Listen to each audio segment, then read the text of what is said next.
Welcome to Picks with the Professor, the show where a real statistics professor and his cousin and his friend Jake gives you sports betting tips. I'm your host, Professor Sides, and for the latest updates, information, and picks, you can follow me on Twitter at Professor Sides. You can follow my cousin Jared on Twitter at Cousin Jared, and you can follow my friend Jake on Twitter at myfriend_Jake. Today's college football 2022 season preview, part 3, finishes us up. We're going to talk about the SEC. We're going to talk about a bunch of other smaller conferences, the independents. To talk about, maybe some high school football. I mean, who knows where this is going? Just all the other football that you want to hear.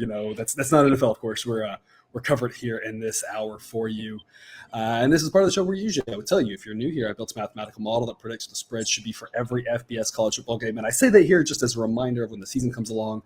Every week I will provide that, a power rating for each team, so you can see kind of if you agree or disagree with what the model says, and a graded A, B, or C pick for every game in the Google Sheet. That'll be linked in those shows' descriptions. And so that's just kind of the way that'll normally work. Today we're talking about the season preview, some over-under type plays. At the end of the episode, we will come back with more best bets, each one of us with another one to round out, hopefully, your season wagers. Gentlemen, one more night here, and then back to baseball. Yeah, back to actually putting money and seeing it come back into our pocket really quick. There you go. The model's it's been a rolling. shorter turnaround. Yeah, it has. Yeah, it's a much quicker turnaround on that. These season-long investments are so much fun, like we talked about yesterday, but it is kind of a long time just sitting there waiting as opposed to just watching a 3-hour baseball game and then moving on. Yeah. All right, so before we get to that, just some quick reminders. Please hit that like button if you're on YouTube. Also, if you aren't yet, please consider subscribing or following. It's free. And the only way is when you turn notifications on to ensure you don't miss any of the college basketball, MLB, or college football content that this channel provides. Share with a friend if you know others in the game.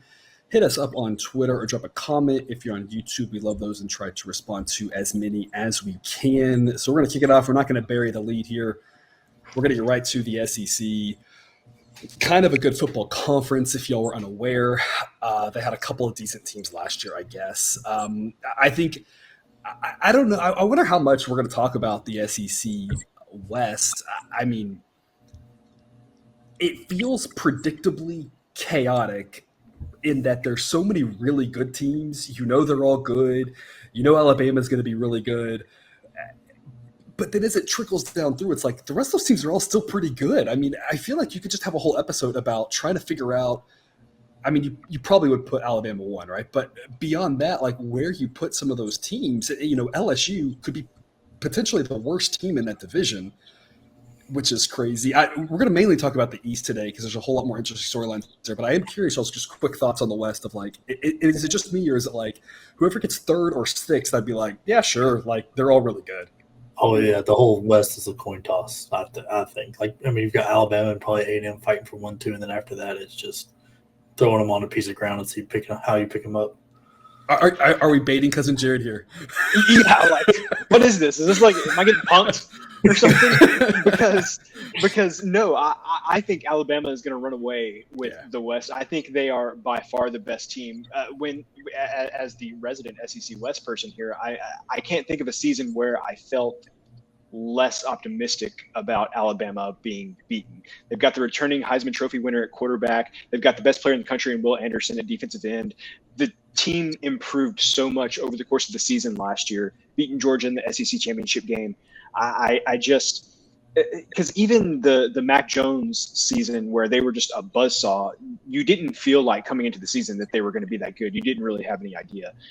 It wasn't quite a foregone conclusion, at least. Exactly. I feel like this team is going to be almost just as good as that one, and nobody came close to touching them that year. So I think Alabama's going to run away with it. But then beyond that, right after that, it's who knows? I'm not convinced A&M's going to get second. I'm not convinced LSU's going to be the worst team. I'm not convinced of anything beyond Alabama being number 1. It's just going to be a bloodbath of like really good football teams where whoever gets last like could potentially have won like 7 other divisions in college football, not just the small schools, like 7 other like Power 5 divisions.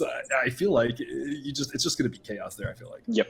I mean, the only team I'm terrified of terrified for, not of, is Mississippi State. That schedule is just brutal.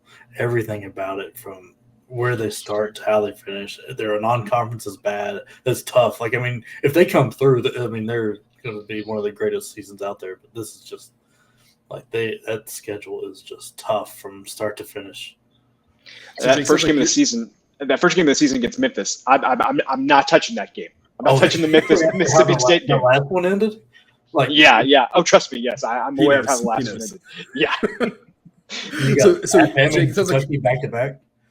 It sounds like, Jake, you're on the under 6.5 then for Mississippi State. Yeah. I just don't see a lot of options for them to get to 7, 6. Yeah, but 7. That's tough. You've got like I said, back to back with Bama and Kentucky. At Arizona feels kind of trappy.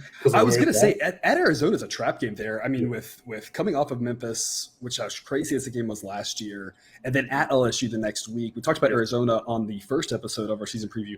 Not that any of us think Arizona is going to get to a bowl, but traveling across the country like that, they'll be favored easily in that game by, I don't know, probably 10-ish points. But it's one where those type of upsets happen, right? They got to be really careful because if they lose that one, the under is for sure cashing, right? And even if they win that one, the under still has a good chance of cashing. Yeah, and I mean it's you pull in Georgia from the East too as their other East team. It's just not a lot of margin for error on this schedule. So not a Mike Leach believer. No, I think the team is good. It's not that. It's just the schedule. Yeah, you've got Memphis and Arizona. Arizona feels like a trap. You've got East Tennessee that's going to be a win. But other than that, how many games are there in Bowling Green? How many of those games are you going? Yep. I mean, yeah, none of them really. I think the team that I would probably say if I had to pick one who might have a really down season, I think it would be Auburn. With how they tried to get Brian Harsin fired for, I mean, I guess, but I don't really know why. They didn't beat Alabama, or even though they should have, or he wasn't recruiting well. I'm not quite sure what it was, but the way that they tried to kind of just kick him to the curb last offseason, I don't know who feels good about the situation there. I just brought up their schedule, and I mean it's an SEC West schedule, right? So you can find you could find as many losses in there as you wanted to. They're also playing Penn State. That was a great game last year. I remember that one. Yeah, but see, they don't have the ghost of Bo Nix running around back there anymore, and so I don't know who's going to be quarterback for him. Who could single-handedly win it or lose it for you? I mean, it could go either way. Well, yeah, and the guy who was the quarterback last year for A&M is at Auburn now, but I don't even know if I think that he's going to be the starter next there in Auburn. So Auburn's the one team. I think they have the lowest floor of any of these teams that we're talking about. It's interesting to me. I'm not an SEC expert by any means, but that the perception is that LSU might be the weakest team in that division, and of course, I'll just highlight a couple other teams. I think it just kind of goes to show that how close some of these are. That one team is going to have a rough year, and it's kind of hard to know exactly. But one team's just going to be on the wrong side of a couple games, lose a couple winnable games, and all of a sudden go 3-9, and it's just going to be a miserably disappointing year. It's just, how do you know which one? Because they're all, like we said, they're all really good. That if they were in different situations, with favorable schedules, it sounds like we're talking about the other direction where, if it breaks right for them, they got this one, this could be a 10-win team. And it's but like I said, one of them's going to win 4 games just because one of them almost has to, because there are going to be a lot of losses in that division because there's someone has to lose, right? They can't, as much as the SEC, they would try. The SEC would try to figure it out, but they can't escape with 2 winners in a game. I'm sure they're working on it, but I don't know how to make it happen, Yeah. It's just one of those things. They'll figure it out. They'll get there. And I think we want to talk about one other SEC West team, and that being the Arkansas Razorbacks, whose win total is 7.5. So a little bit more optimistic on them than Mississippi State. Jake, what do you have for us on this one? I really like this Arkansas team. They're bringing back the quarterback KJ Jefferson, 4 offensive line starters, all that. They brought in some really good transfer receivers, so they've got a really good receiver lineup. The defense is returning only 4 starters, but picked up a lot through the portal. And I don't know. I feel like their schedule goes okay for them, and it could easily tilt the other way, but I think it's set up to where they can survive. I mean, they've got at BYU and Liberty are tough. Besides your normal SEC West stuff. And Cincinnati. I was going to say, looking at the schedule, they get Missouri State. All the SEC teams get the one, cupcake school, of course. But the other 3 non-conference games, I feel like they're must-watch games. I mean, that first week against Cincinnati is going to be fantastic. At BYU, that's definitely a must-watch game. And then versus Liberty. Liberty's kind of sneaky. Now, Arkansas should be favored in that one, probably 7 to 10 range. But Liberty can go out and beat anybody. They'll hang around with anybody. So not a guaranteed win, one that they should win, but stranger things have happened. Yeah, I like this one. The teams they get from the East, South Carolina, and Missouri really help out. Yeah, for sure. That, like we just talked about Auburn being down, so that's one of your road games. But you get Bama and LSU, Ole Miss, all at home, and Cincy being at home.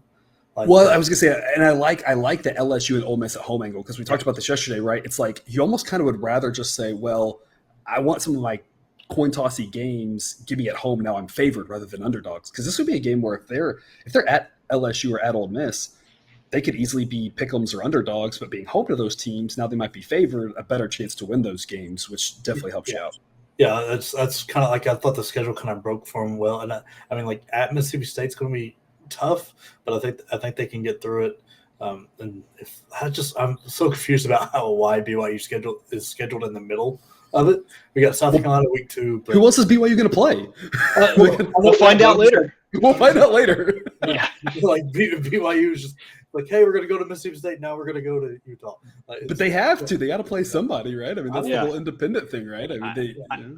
I think with Arkansas here, you're going to know by their bye week, which is October 22nd. I think you're going to know how your play is going, because if they can escape that first half of the season with only 2 losses, I think the back half of their schedule is much more manageable than the front half. So I think this is one of those where if you want to feel good about yourself a little earlier in the season, I think Arkansas is one of those plays you'll know by late October. Yeah, there's definitely some chances. There's a couple guaranteed wins, or a couple should be wins, right? Home against South Carolina, home against Missouri State should easily be wins. And then all of the other games are like, they'll probably lose at home against Bama, of course, but the other ones are all winnable games. Might be a bit of a taller task for A&M, of course, but yeah, they can get a few wins. Like you said, if they just lose to Bama and A&M and they get the rest, you're in great shape. If they only have 3 losses, they're hanging in. They still got a shot too, as well.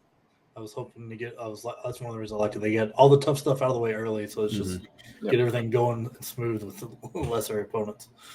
All right, and so then we'll jump back to the East Division now. Obviously, Georgia. Kind of like we're talking about the West. It's Alabama and then it's everybody else, and the East it's Georgia and then Georgia, Vanderbilt, everybody else. Yeah. Did you go low enough? Like, is it below the table? Well, it's tough because there's the camera here. You can't. Yeah, it's off the screen. Yeah. Yeah, it's like Vanderbilt and then like UConn. It's something like this. So. Didn't Vanderbilt win a game early last season that really shocked us in hindsight? We were like Colorado State, maybe. Yes, they beat Colorado State. I had the under in that game, and the under hit. Which come on, Vanderbilt and Colorado State played the under. Yeah. Come on, too easy. Yeah, and then in hindsight, it was like, how did that actually happen? That was surprising. Yeah, so the rest of the middle there is just a heap of who the heck knows. Jake, what's you got any words of wisdom for us on the rest of the SEC? This is where I think the most interesting storylines of the whole SEC is what is going to go on for second place in the East. Is Kentucky going to be back? Is Florida going to figure it out under a new coach? What about Tennessee? When that high-powered offense, can they figure that out? That's who I lean for second in the East. But a reminder, if you haven't seen Jake a lot, Jake's a homer. Wait. Jake's leaning Tennessee second in the East. It's shocking. It makes sense. Okay. To be fair, I don't disagree. I think the metrics do tend to like some things that Tennessee does. Offense tends to travel pretty well. It tends to be consistent. Like if you have that sort of offense, you might go a few drives without scoring, but you're going to put up some points with that. So yeah, the numbers do kind of like Tennessee. So it's not the craziest thought. We just have to give them a hard time that anytime you pick Tennessee. They get Florida at home. So that helps. They go to Georgia, but that's a loss either way. They get Kentucky at home also. So your 2 biggest competitions are at home. Florida, I think, is the biggest competition there. Can Napier get it all going and everything figured out with that disaster of a Florida team that was last year? At least they're down to 1 quarterback and not splitting it between I forget the guy that transferred out and then Anthony Richardson. So it's just like I don't think Florida's quite there yet. There's a lot of rumblings that the Florida fans are already mad at him, and he's not even had a chance to coach a game yet because he's not getting those big splashy recruits like other ones are. Another reason I like Tennessee is they're bringing back their quarterback and Cedric Tillman. And Tillman, his last 6 games, 5 of them were over 100 yards, and that includes Bama and Georgia. Like that, he went over 100 yards. I think he almost had 200, or might even had over 200 against Georgia. So that combo was really good to come back. They're bringing back some running backs and stuff, but I don't think Kentucky's got it. They're rough, and I don't know where all this came from about Will Levis being the guy, like being a great quarterback. I mean, he's good, but when did he become up there with the top part of the rest of the SEC? Kind of confuses me where all that talk came from. And that's another reason I don't think Kentucky's going to take, or I do think Kentucky's taking a big step back. So I agree with a lot of what you just said. I think South Carolina, Florida, Tennessee, and Missouri are all on their way up. I think in general, the SEC East is improving. I think the team that maybe I'm a little higher on than most people is South Carolina.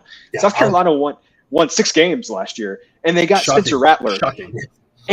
And Rattler doesn't even have to be like good Rattler. If he is just average, that's going to be so much better. They were trotting out a Division II. I mean, God bless Division II football players. They're way better than I am, but they were trotting out like Division II football players for the quarterbacks. Didn't they bring a coach in? Like made him give up his coaching job? He was a grad assistant who went back and like got on scholarship as a grad player. Yeah, they did.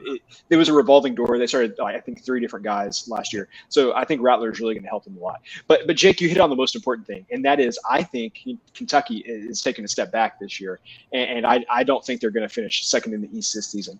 So I just want to start out by saying Kentucky's defense is great. Like the defense is going to be lights out, just like it has been for the past handful of years. I have no question about that. But I want to see Georgia take the under. Doesn't matter what the numbers. Exactly. Take the under. I'm fairly confident I talked myself out of it last year because it was like 42. And I think the game ended like 41 or something like that. Yeah. So they even went under that number that was there last year. So the defense is great, but I want to zero in on a couple of things offensively. The first thing is they lose their offensive coordinator. First name escaped me, but his last name was Cohen. He came from the St. Louis Rams. I believe he was the quarterback. St. Louis Rams. Wow, how old am I? The Los Angeles Rams. And that's quarterback coach there. You said that, I was like, yep, that checks out. Yeah. I was like, oh, wait. No, what a time for him to leave the Rams. Hey. Yeah. Well, exactly. So he goes and becomes the offensive coordinator at Kentucky. And then obviously Kentucky has a pretty good season last year. And the Rams feel confident enough to bring him back as the offensive coordinator when their offensive coordinator leaves after they win the Super Bowl. So similar to what I said on the last show about Lincoln Riley, like at some point, if people think this highly of you, you must be a really good coach. And it's going to be really tough to maintain that same level of offense. So I think losing that offensive coordinator is going to be a big deal for them. But I also want to focus in on 6 games on their schedule, and I want to focus in on the offensive performance in those 6 games last year.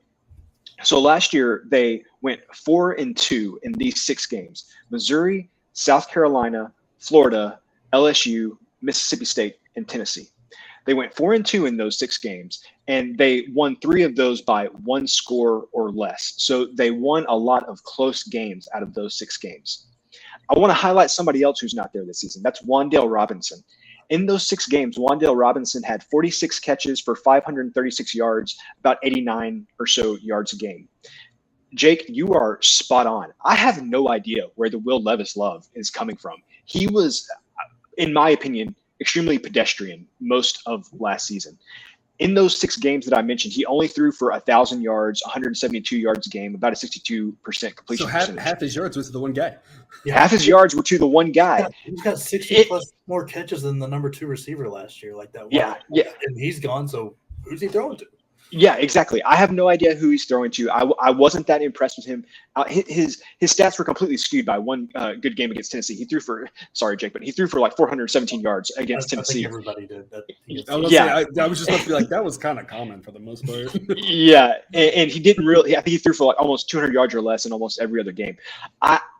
And again, I will admit they will have a good running game. They'll bring back 3 offensive linemen. Chris Rodriguez is a very good running back. To some extent, the game plan should be right, not to go up tempo, not to get into track meets. It should be run the ball, play good defense.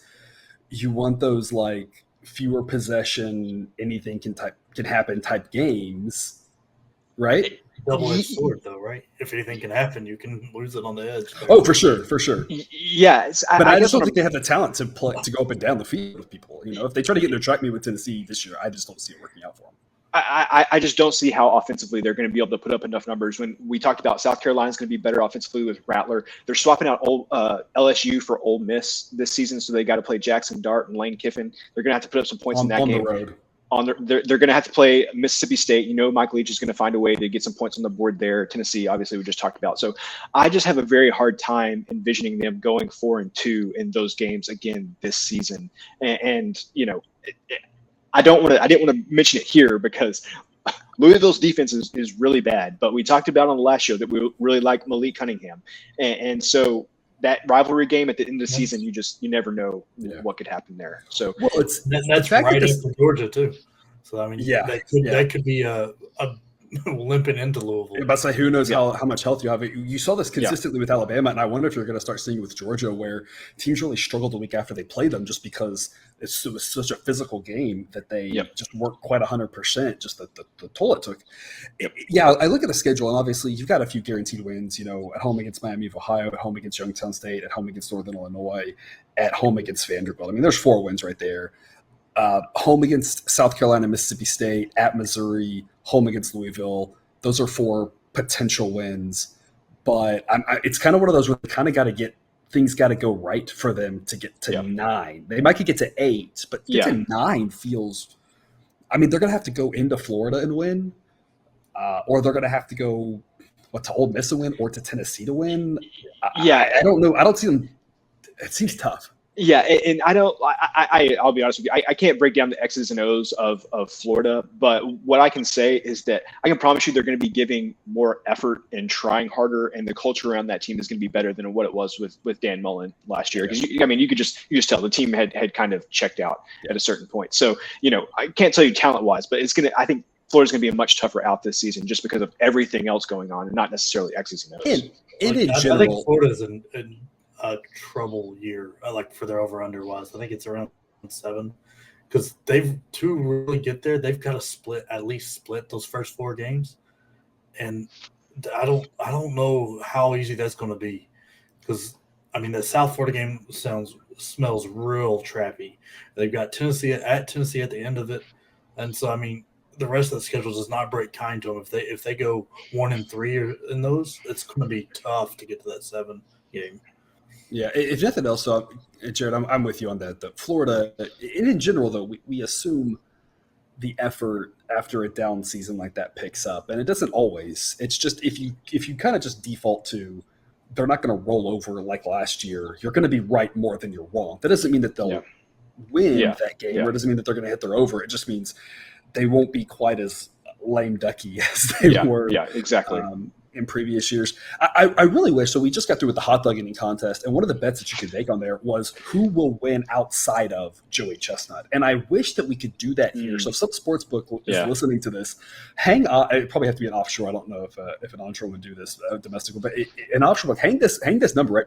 Who wins the East outside of Alabama? Or outside of Georgia? Who wins the West outside of Alabama? Like that would be interesting. Because then at that point you don't have to deal with the crazy odds and the miracle. Just like take them out of it. And so it's more or less who gets second, but like just in case they win, you've got it too, right? You're not host if they accidentally win, So that would be a really interesting bet, because I think we could just analyze both divisions all day long, and I'm not sure what we would come up with, but it'd be a great whole network based around this. Yeah. So moving on from the SEC to a team that the SEC is probably trying to get at this point, just because I feel like they're trying to get everybody, and the Notre Dame Fighting Irish. Everybody's trying to get Notre Dame. Who knows where they're going to land? At some point, we assume they're going to land somewhere. For now, they're still an independent. Their season win total is set at 8.5. Some juice on the over.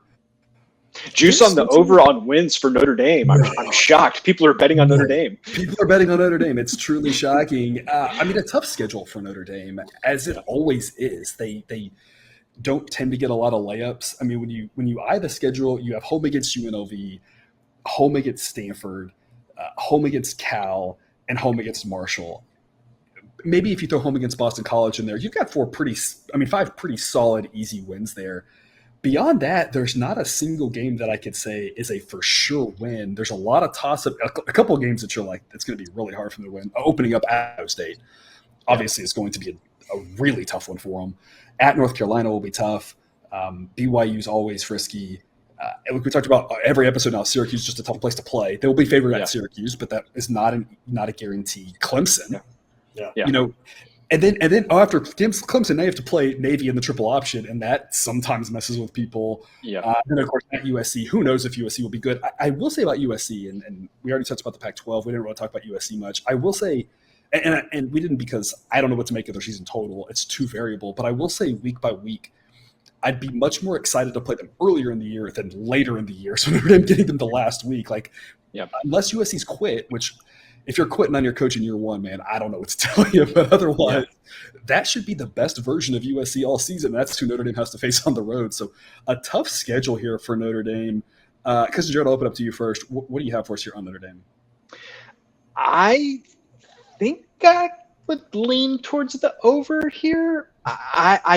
We have so many questions about just going down their schedule. We have so many questions about North Carolina. They couldn't protect Sam Howell last year. Unless they get those protection issues fixed, I don't even know who the quarterback's going to be for North Carolina. But if they don't protect whoever it is, it's going to be a long game for them. We did mention Stanford, that we kind of are down on Stanford now. Yeah. I think they can put away Syracuse on the road. Like you said, tough place to play, but I think they'll win that one. Well, I think about Syracuse and Navy are both games they should win. They're just not guarantees, but I mean they should win both of those, but you just never know.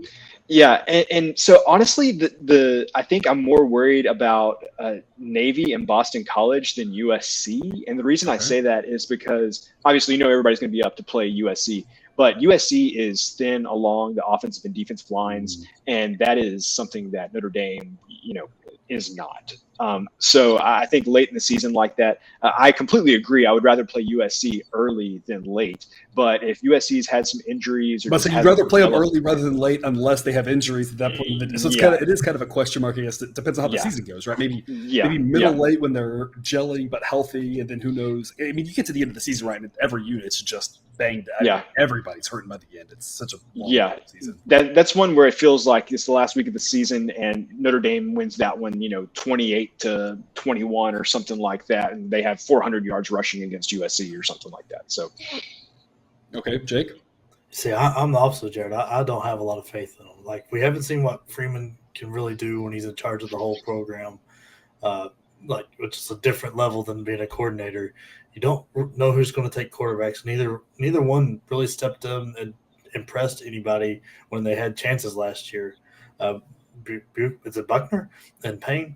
I can't remember how to say the guy's name, but it's Bucher, Buckner, whatever.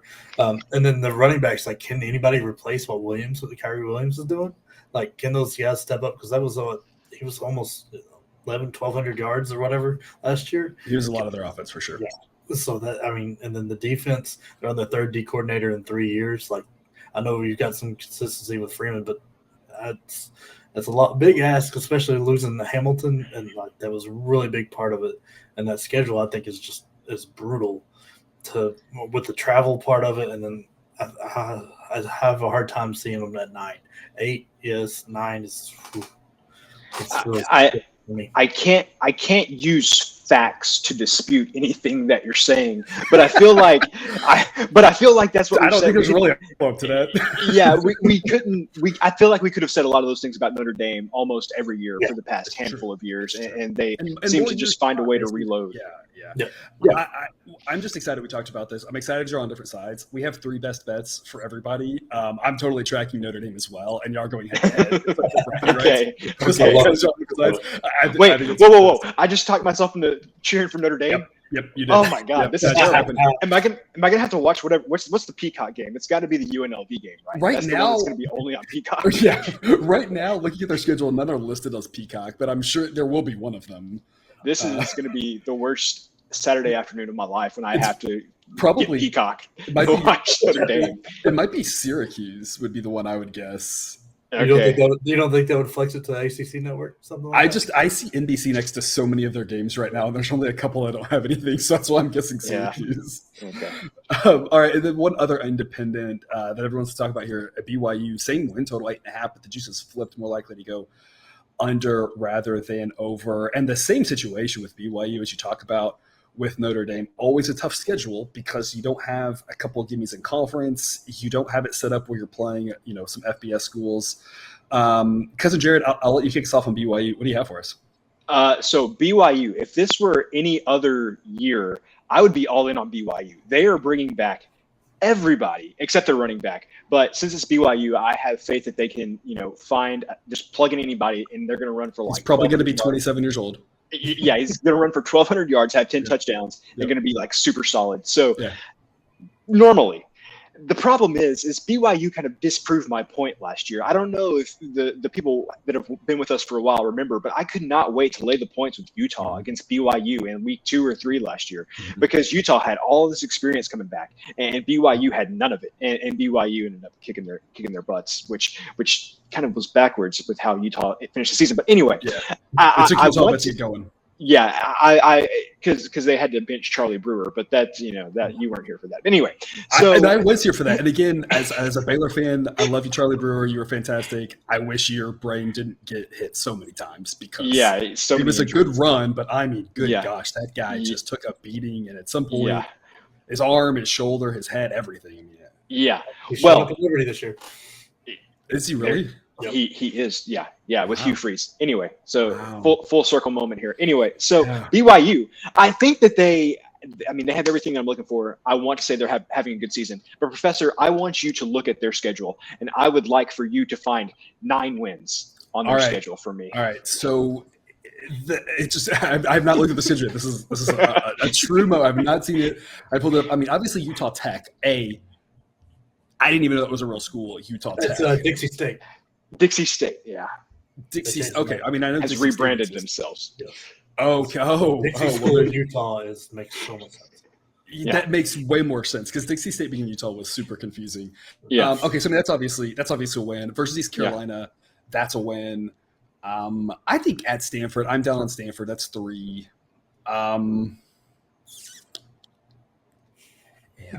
At South Florida, that's 4. I would say Wyoming. I feel good about that. Versus Wyoming, get you the 5 there. That's tough. I mean, at Stanford is a game that they probably will be favored in, but I feel like they'll be 3-point favorites on that one. At Boise State, that's probably a pick 'em. At Liberty, they'll probably be also 3 to 7 point favorites, but traveling across the country like that is not a game that I'm super confident that they're going to – they could win it, but, I mean, anything can happen in that one. Home against Arkansas is going to be tough. Home against Notre Dame will be tough. Home against Utah State, they'll be favored in that one as well. At Oregon, they will not be favored in. Home against Baylor, probably a coin tossy game. That's a lot of coin tossy type games in the schedule. If things break poorly for them, it feels like a 6-6 type season. Yeah, Utah State, right? You got to remember that's a rivalry game. Yeah. Arkansas, I mean, they could also take some lumps throughout the season, and so I just look at this and it's things would have to, in my opinion, fall perfectly for them to get to 9, and so this is a brutal schedule. It is really, really tough. Yeah, absolutely. It's a great one to end your independent run on. Yeah, this will be the last year that they have to deal with this, as they'll be in the Big 12 next year. So they'll just continue playing Baylor and then other teams in that part of the country. I'm assuming that I don't know about the fan base for BYU, but I assume that the coaches will probably enjoy the routines, the consistency of the conference play, getting to face, a couple of your, they'll still keep playing Utah State. They'll still keep playing, a Utah Tech type thing or something. But having, game planning, right? When every year you have nothing consistent you can go look at. It's every year rearranging stuff. And that's what sucks for them more so than Notre Dame is that Notre Dame at least does tend to play 6 or so of the same teams every year. Yeah. Whereas BYU, I mean, who on this schedule has BYU? I mean, BYU played Baylor last year, so they have that tape on them. But who do they consistently play on the schedule besides Utah State? They're not even getting Utah this year. Yeah, Boise. They usually play like a Boise, Wyoming fairly frequently. I would say like 3 out of every 4 years or something like that. But the thing that's really sticking out to me on the schedule is how are they going to win the Pac-12 South again this year? It doesn't line up for them. It doesn't line up for them this year. Yeah. So I'm gonna miss that part of it. Yep. Speaking of fun conferences, we're gonna shift gears here and talk about some action. We love action here on this show. Come college football season, we're going to be doing 3 shows a week. We're going to have a Monday morning show, talk about the initial things we like, lines that, who knows if they're going to move, but numbers that we want to grab. And that show may talk about a few action games because those Tuesday night games, we'll have a Wednesday show for you, and those will also talk about some action games. So when we get to that midpoint of the season, when we constantly get those Tuesday, Wednesday action games, that'll be a lot of fun. So we'll talk a lot of action throughout during the season. Cousin Jared, what are you keeping an eye out on in the MAC this year? Everybody knows I irrationally love Northern Illinois. So that's all I'm looking for. Winning all of the 1-score games last year. Can they keep that going again? Yeah. The MAC has to be the toughest conference to try to handicap every year.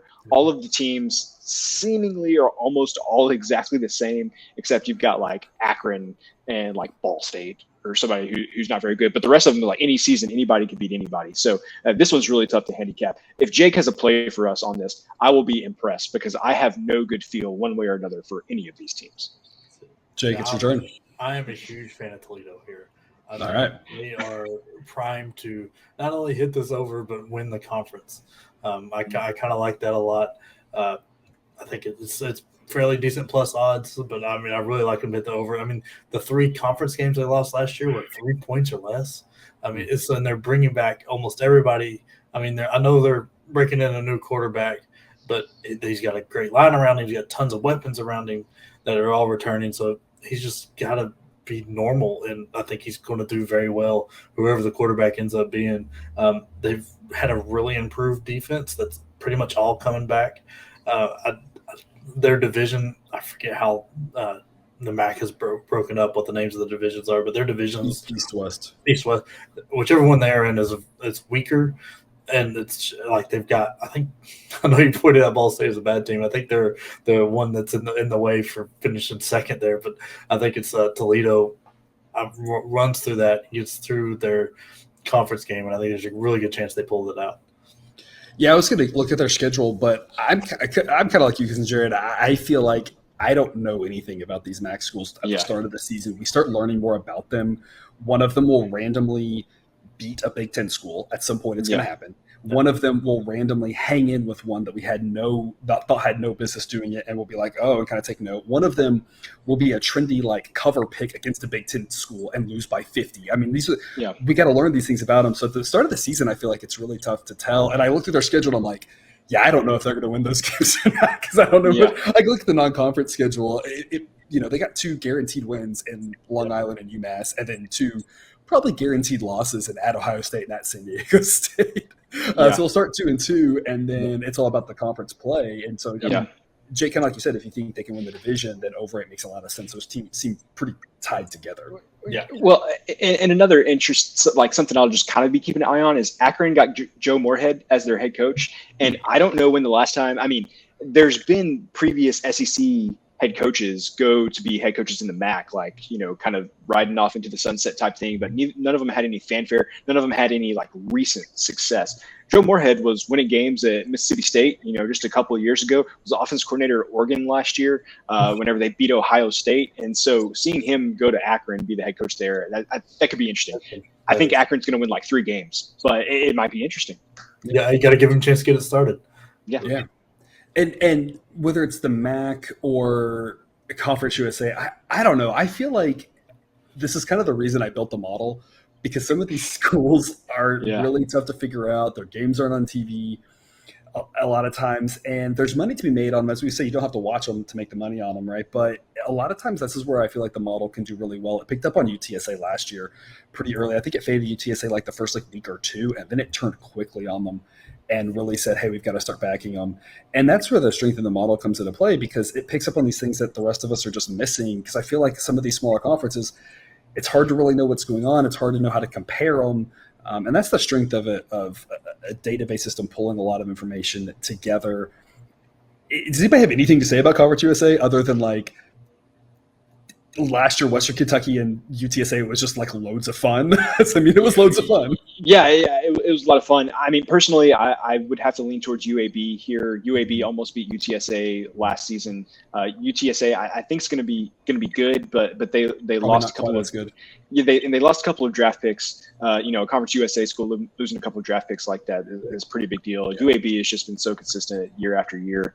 They don't always do it pretty, but I think I would probably lean towards UAB. And Western Kentucky, I would love for them to put up a gajillion approximately points again, but they lost everybody. Everybody graduated, so they're kind of starting over on offense. Could be great, but who knows? That's the bad thing about these kind of smaller conferences. They are very cyclical, and how they work. Every 2 or 3 years, the teams are back at the top.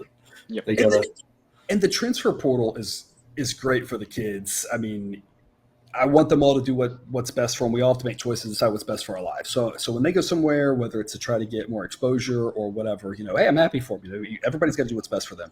It does suck for me, and this is just my lament. And I'm not saying they should do anything different, but it does suck because you have between the graduations and the transfers, a lot of these small schools, like if you have a good year, all of a sudden you're going somewhere else, and it's like, oh man, that was fun to watch the little guy, and now they go somewhere else, and then they kind of just get lost in the shuffle. So it kind of does suck from a fan standpoint. But I mean, I totally get it. But yeah, like talk about some graduations and some transfers, and all of a sudden it's a whole different look. I'm really interested to see if Western Kentucky can retool. It seems like when these sort of things happen, it's like very 50-50 and it gets dichotomous. It either turns into they found a bunch of new people and it's the system and it works. And you're just like, wow, they're still awesome and a lot of fun. Or it's like, no, they've lost everybody and now they're just a mediocre offense again. And obviously I'm hoping for them to be good again because they were a lot of fun to watch. Just how reckless they played offensively and defensively. They were pretty reckless on defense. And that kind of stuff can help with transfers. Like you have a year like that, like people are like, ooh, that is fun, especially on the offensive side. It's like, ooh, that's fun. I want to do that. Right. And so it can work both ways, right? From a big school guy who doesn't get to play to drop down, or maybe bring it up from FCS school, right? Jumping up and playing. So that's the thing. I feel like some of these smaller schools like that, it's really hard to tell at this point how they will look. And then, of course, to wrap us up here, the Fun Belt, kind of the same story, except I think the Sun Belt somehow – I know the Sun Belt somehow eclipsed Conference USA, eclipsed the MAC as that like next tier of conference. I mean, if you rank the conferences, obviously you have your Power Five and the Pac-12 kind of falling apart, whatever, still fifth, right? And then you have the Mountain West and probably the American sixth. And now they're losing a few pieces. And the Mountain West 7th are also really great. But I mean, the Sun Belt now kind of coming up to like clear number 8 spot, where the Sun Belt used to be the laughing stock. It used to be the worst teams. And the Sun Belt is just loads of fun and some really interesting schools. Cousin Jed, what do you have for us here? So Sun Belt West. Won't spend much time talking about that. To all of the Sun Belt West teams, if one of you beat Louisiana, I will be more than happy to talk about you like ad nauseum for an entire show. But I have almost no faith that any of the Sun Belt West teams can beat Louisiana. They've just kind of been a buzzsaw in that division. The Sun Belt East, on the other hand, my goodness. So the Sun Belt has added a few schools for this season. And this lineup in the Sun Belt East is going to be a slobber knocker. It's going to be fun. Go pay your 43% more for ESPN Plus this fall, with the price going up to $10 a month, and watch some of these Sun Belt East games, because the Sun Belt East is going to be App State, good team. Coastal Carolina, good also team. Good. Marshall, pretty good team. James Madison. We talked about James Madison a little bit in one of the other shows. I'm super, super interested to see exactly how their transition goes. Again, one of these top FCS schools.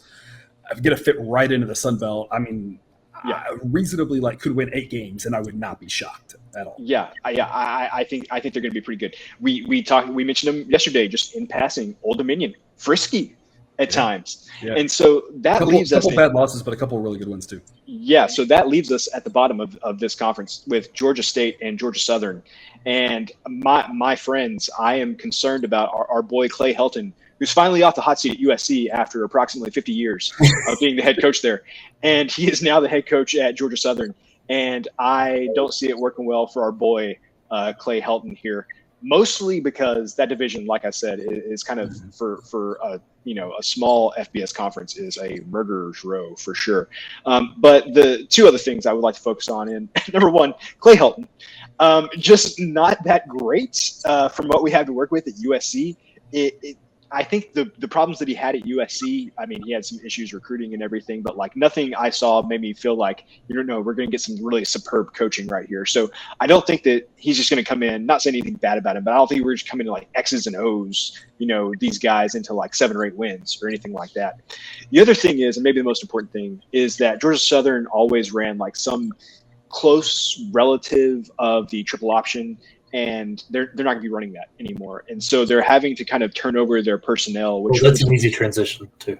Well, see, that's what I'm saying. I think that's going to be a little tough too to get the right people. So anyway, looking at this, if you've been recruiting for linemen who are running a triple option, now you're teaching them a pass block.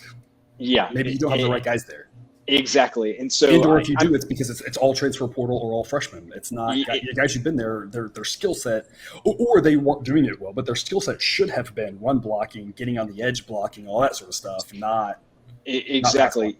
Even some of your run blocking techniques is going to be a little bit different. So right. I just think that it's going to be a really tough task in this division with the amount of churn and the change that has to occur within that program for them to get over 4.5 wins. So this is one that I kind of have my eye on. I definitely would be looking at the under 4.5 here, because I just, with this division, I don't see how it happens.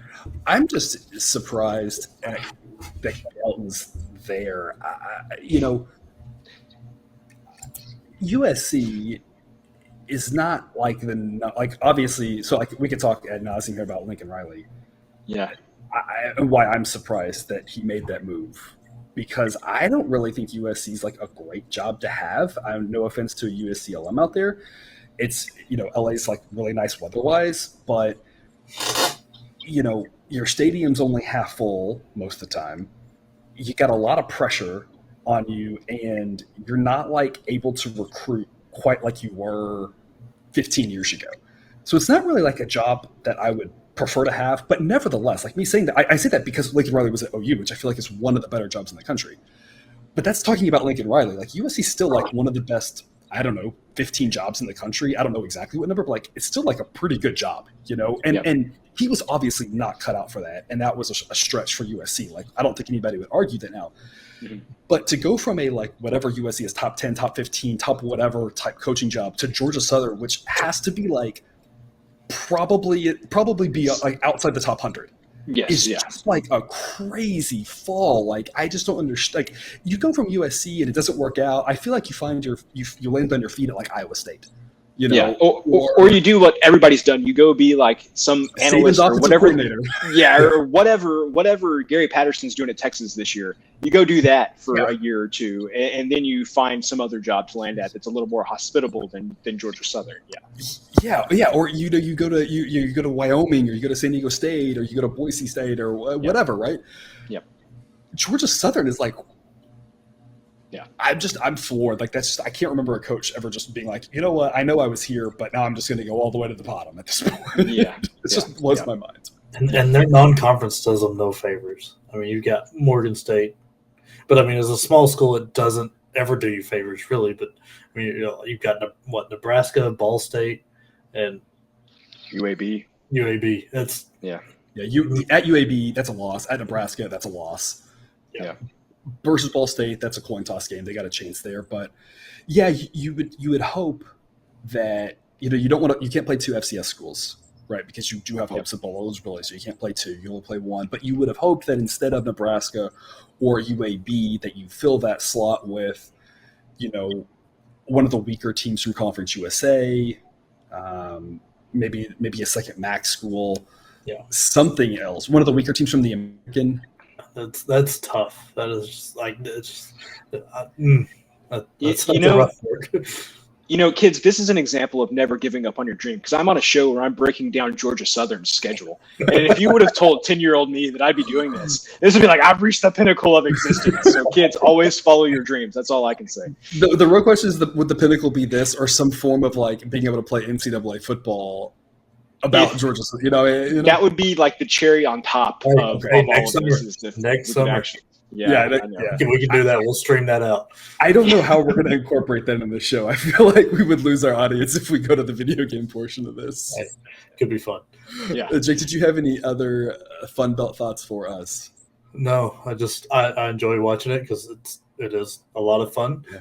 All righty, the moment everyone's been waiting for here, the best bets. Jake, of the schools we talked about, all the conferences, the independents, what is your best bet of all of these that we have covered today? Like, I really enjoy this Arkansas team. I think they're going to do it. I like them. I like them to get it to the 8 there. I think it's going to be a very, very good year for them, and they're going to be a little bit surprising out there in the West, SEC West. And plus 105 odds, never bad either. Cousin Jared, what about you? I am going with Kentucky under 8 wins. I think everybody else in that division has taken a step forward, and I think Kentucky may have taken a half step back, and I just don't see how you get to 9 wins this season. All right, and then I do like the under for Georgia Southern, as we were talking about there. I can't go with that one. The juice is too high, and on top of that, it's really hard to figure out exactly how good some of those teams are going to be. There's just a whole lot less we know about them, a whole lot less comfortability. So maybe not a bad look, but with that juice, I think there's a better play on the board. And I will take the BYU under 8.5. It is juiced at minus 140, but as we covered on them, that schedule is just insanely brutal. It's possible they get to 9, but it's one of those where everything has to go right for them. If anything starts going downhill, there's no way they sniff 9. So I'll take the under 8.5 there for BYU. Gentlemen, any parting words? I'm not going to try to top last time. Yeah, we can't. Yeah, yesterday's can't be topped. Yeah, we're one day closer to the season, and so can't wait for week 0, where we will again break down those Nebraska Cornhuskers in their first game in Dublin against Northwestern. It's going to be a great season. That week 0 slate is putrid. I mean, it is terrible. Is it any less putrid than our last week 0? No, last year's was horrible as well. I shouldn't be saying this. I should be giving a pitch like it's awesome and tune in. I mean, we're gonna tell you how we think you can make money on it. So we're gonna have an episode for you for week 0. We're gonna break it all down, and we will break down every game. Probably the only week of the season where we will break down every game, single game, but probably more in depth than you want to hear. But man, that schedule, and I think the worst part about that schedule, I don't know if any of y'all looked at it. You've got the early game in Dublin that starts at like 8 o'clock or something crazy because it's in Ireland. You got one of the games is Hawaii, which starts at like midnight because it's out in Hawaii. And so on a normal week, I'd be like, yes, this is great. Let's give us all the games in the middle there. But the games in the middle, like, they aren't able to actually be good. There's not enough to – like, you at least need like 4 good games to have like the 11 o'clock game and the 2:30 game and the and they don't have 4 good games to fill in that window. So it's like they're just dependent on people being college just football junkies and just needing it, and that's going to draw them in. I think if I saw it tentatively, like there's like one of those windows like doesn't even have a game. It's like you have the early game and then like you're just sitting around. You're like, what are we doing? Like, I don't know any junkies who might be watching that game at 8 a.m. I don't know who that might be. No, we're all watching the game for sure. But it's like, then what? Like the game ends. I mean, I guess we'll watch like some baseball or something. But it's like there's just, I feel like I wish they could have put another game right there at 11 o'clock, right behind it, and then they didn't have to do a ton. Just one game at 11. You said that we talk about high school football. I'm sure there'll be a high school showcase on ESPNU that day with like Florida playing a Georgia team. That may be what it is, or maybe like it, some HBCUs are playing as a showcase game. Maybe some FCS. FCS, right? We may have I don't know. Maybe we can get like a North Dakota State Sam Houston rematch or something. I mean, there's got to be something because otherwise it's a really weak spot there. But yes, we will be back otherwise daily again for baseball throughout the rest of the season. But then week 0, college football, we'll hit it rolling with that. And that's all we have for you today. Thanks for tuning in to another episode of Picks with the Professor. Reminder, check out the Google Sheet for model picks, projections, and results. Right now we got baseball up and college football rolls around. We'll have that up as well. You can find those links and more at the website, www.pickswiththeprofessor.com. If you haven't done so yet, please click that subscribe button to ensure all the sports betting content we provide on this channel is dropped into your feed. We will see you tomorrow for baseball, and we'll see you at week 0 for college football. And until then, remember, you can eat your betting money, but please don't bet your eating money.